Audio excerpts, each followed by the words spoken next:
Chapter 1 covers the basics of the FP&A organization, and it shows the evolution of this particular role inside modern corporations, and specifically as an integral part of the analytical army, if you will, that a CFO has. The topics within this chapter are the org chart of finance in the overall structure of the company and senior management. Also looking at who goes into the field and what are their skills and qualifications and traits. Third is looking at the evolution of the role from being budgets and variance analysis to a much broader and arguably more important role. And then looking at the responsibilities in more detail on specific projects and areas overseen by the people inside this group, and also the versatility when projects arise that need a little extra financial prowess. They often draw from the ranks of the FP&A. Also, we see an evolution of the reliance upon this group to support the decisions made by executives and senior managers inside the company, and the career paths. We're going to end with career paths here to look at where this experience and skill set would enable a professional to grow beyond the FP&A group. This is a typical org chart found in major corporations, with the top of the organization being the CEO as far as day-to-day operations are concerned. The C-suite may include the chief operating officer, chief financial officer, chief technology officer, and chief marketing officer. We see a lot of chief officers these days. There could be a chief science officer, which is more R&D. There could be a chief people officer that deals with the HR and kind of the people development inside of a company. But these are all the typical ones we would normally see in most companies. In green, you see the organization reporting up to the CFO, with the controller being the accounting function, paying the bills, making sure the cash is handled properly, generating financial statements on a monthly, quarterly, and annual basis. Next is the treasury function, which looks to the investments of short-term cash, also long-term assets if they have excess assets for rainy day fund or a war chest. And they also deal with the capital sources. They could be bankers, or they could be in the investment community, such as bond and securities operations with investment banks. The yellow is the FP&A, which is the main focus that we're going to have in this course, where the traditional role has been for budgets and for variance analysis, and now increasingly for performance improvement and metrics. And finally, on the far right, we have tax and compliance that deals with income taxes, but also compliance with other regulations, most of which are legal and financial in nature. The rise of the reliance on internal control and the visibility of internal control based on Sarbanes-Oxley has made the internal audit function quite an important aspect inside of a finance organization. The qualifications for people in the FP&A are generally, depending of course on the level within the department, minimum would be some type of technical background in accounting or finance, and typically 2 to 3 years experience. It tends not to be an entry-level position into a company. It tends to be one that's a second job. They would hire from the ranks of CPA firms, for example, or hire from within with people who have shown some ability in their first job within a corporation. Ideally, this candidate would also have an MBA, which reinforces the broad nature of the skills and perspectives that is valuable in the FP&A group.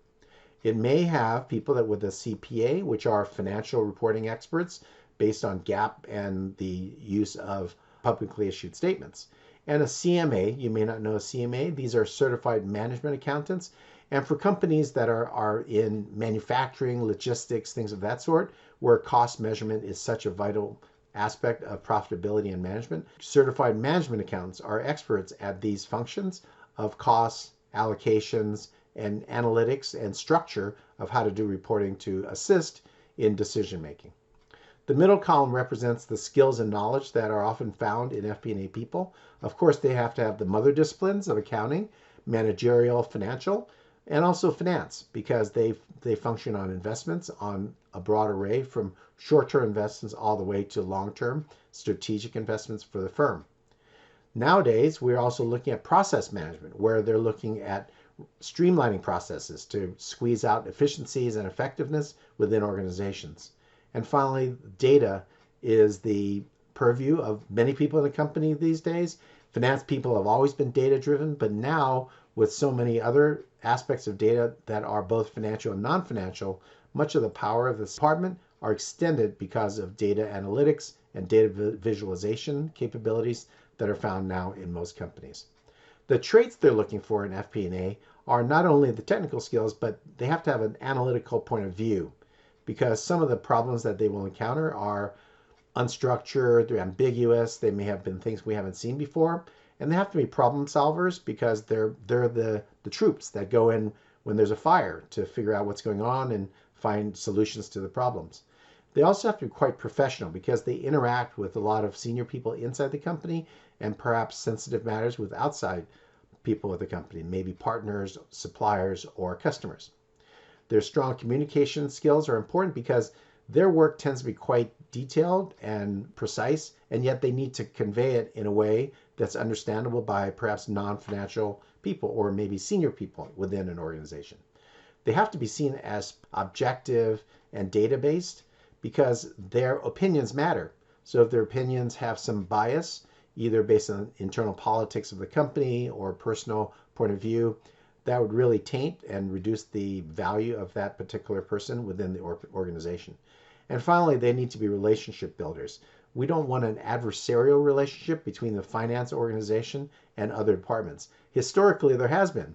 It's kind of common battles we see in companies between the finance people and the sales people, or the finance people and the marketing people. In modern organizations, they need to be seen as on the same team.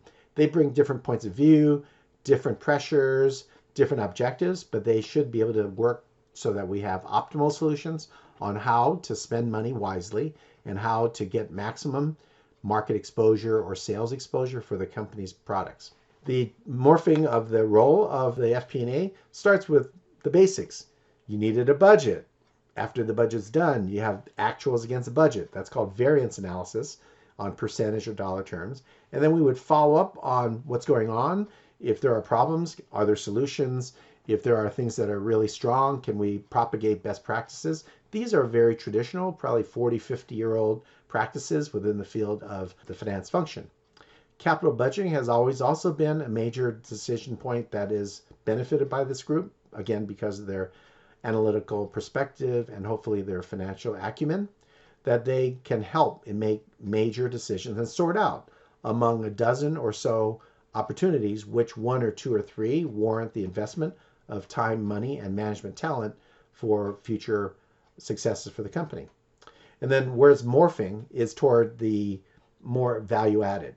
So it could be all the way up at the strategy level with the board and the C-suite on what is a company doing. If the FP&A people are aware of that, very discreetly, of course, because some of these are quite confidential decisions and strategies, how can that be propagated down into operational plans and measurement systems put in place to really guide the company toward how it's performing and some of the important measurements that dictate the future success of the company. We're also looking at real time as opposed to once a month, so we're greatly accelerating the speed of our information gathering and analytics. We have all these automated mechanisms today. We might not even need the human brain. We might have some pre-processing done by some forms of analytics around artificial intelligence or machine learning or process controls that are put in place in manufacturing plants.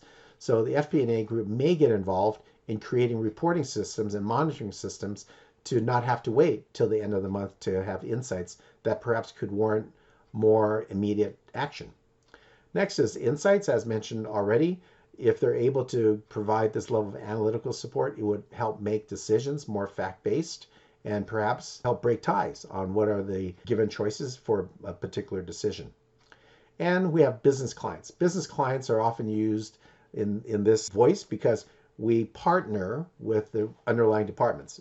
And it could be the formidable arch enemies in the old days of sales and marketing, or it could be the production, distribution arms. And this group can actually add a lot of value, and if they're not seen as antagonists or opponents to the functions and the managers that are trying to run their parts of the organization. And the risk assessment. Companies are full of risk. That's just business. But some of the risks are manageable, some can be avoided, and some can be insured. So the FP&A group could assist in determining how to handle risk and how to quantify risks so they can focus on the ones that matter the most. The responsibility, I won't go through every one of these boxes, but this gives a general array of the specific types of things that FP&A may see themselves involved with. Some are recurring. They're going to happen as a normal course of business, like being part of the budgeting, the variance analysis, the remedial actions if necessary, propagation of good ideas for performance improvement. They are also called upon for capital budgeting. Those are ongoing things. However, we see that there is more of this partnership where there could be regular or as needed interactions with the key line managers within the company. You see those on the bottom of sales, product development, HR, etc. And we may see sporadic but very critical events, such as a merger or an acquisition, where we would look at analyzing the data around a potential target of an acquisition, or to build models on how acquiring company could integrate with the base company in order to increase efficiencies or profitability of a combined entity. So the FP&A skill set is valuable as part of an M&A, what we call corporate development process. Value to executives and senior managers are to be this analytical arm for researching, analyze, providing objective findings and recommendations. Also, we see that their ability with data and doing research might allow them to do forecasting. And it could be financial or other matters that just involve data both inside and outside the company. This group can also provide some visibility for some of the priorities. Sometimes we have strategies and operating objectives and they're too hard to get our arms around. But can we boil them down to some simple metrics that, if we accomplish those metrics, go a long way toward accomplishing our desired goals? So we can find tools such as balanced scorecards or through dashboards or integrated reporting that serve the certain stakeholders and decisions that we want to make within a company. Also, we want to monitor and alert management. Again, as mentioned before, we have these historically on a monthly, quarterly, annual basis, but can we accelerate those to provide ongoing support for decisions and quicker action than simply waiting for the month to end? These are the types of things we would do related to the management priorities and the jobs that would make everyone's job more effective and more precise. And the last item there is risk and mitigation of risk, which we had covered previously. Career paths are within the department. You could stay inside finance. You might move to a controllership side or over into the tax and compliance. So there are a number of paths within, kind of parallel to FP&A, where the CFO may see some promotion or career enhancements that would work by rotating staff. That's often how we develop the bench for future managers, is we rotate across departments and responsibilities. Secondly, you might want to move to a business unit. My daughter worked at FP&A at a company before, and she joined one of the clients who wanted to have her join their day-to-day operations. And so she got out of the finance and into a line management responsibility. So that is a path that often comes with the experience and exposure to senior people within different groups. Or you could move to another corporate department, such as Corp Dev. Now, what's confusing to people is, what is Corp Dev? Isn't everyone trying to develop the corporation? Well, there are two phrases that are often used, and they sound generic, but they're actually quite precise. Those two terms are corporate development and business development. Again, they sound similar. Business development is an extension of the sales operation of a company. It tends to be selling, so you're not selling a onesie-twosie. If we're Dell Computer, you could sell to an individual consumer. You could sell to a business that might buy 50 computers for their company. Or you could sell to a value-added reseller who does systems integration for companies. So companies have an automation project. They hire an expert to design the system, buy the hardware, install the software, do customization, and then deploy the system as a project inside major companies. That particular customer is very leveraged because their business is to deploy a lot of computers. So Dell might have salespeople sell onesie-twosies to consumers, or maybe 10s and 20s to companies, or sell hundreds and thousands through a partnership with one of these value-added resellers. That would be an example of a biz dev, where there is a leveraging of sales through the contacts and business of their partners. So it tends to be an intermediate step before it gets to the end user of that particular product. Now that's biz dev. So see biz dev as kind of a higher level, more leveraged way to sell. Corp dev is developing the corporation, and it's hidden phrasing that means merger and acquisition. If you walked around and your business card says mergers and acquisition, you might scare people. You go to meet a company and say, oh, here's my card. And they see mergers and acquisition. Oh, are you trying to buy my company? So there might be that kind of reaction. So corp dev has a wider role than simply M&A. It might mean a relationship. It could be a strategic alliance to share technology or distribution channels. So it could not be as threatening as a whale swallowing a guppy, but it could lead to that. It could also lead to some strategic investments where it would refer identified promising young companies to a corporate venture capital arm. So corp dev has this friendlier view, but in the heart of it, it also has M&A, right? So corp dev is another fun and exciting area for finance people and strategy people to move into. So corp dev is potentially, if you distinguish yourself in FP&A, you might be added to the team that is scanning the horizon for promising acquisitions for the company.